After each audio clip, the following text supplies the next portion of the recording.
If you have experienced a system discharge, it will be necessary to clean the discharge lines prior to installation of a new cylinder.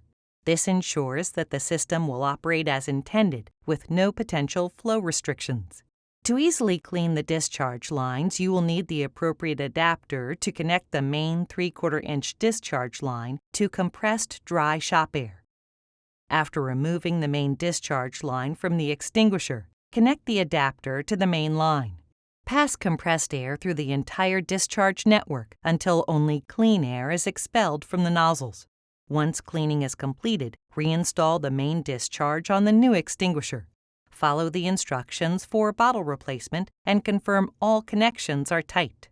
Finally, replace the rubber caps on all nozzles to ensure the discharge network remains clean. It is now safe to wash the vehicle engine bay using plain water. Purple K is easily seen on all engine bay surfaces and is easily washed away using plain water. No additional wiping or scraping is required. The dry chemical is non-hazardous and non-corrosive. It can be disposed of with all normal engine compartment waste material. As you can see, after washing, no residue is left. Just a clean engine ready for use again.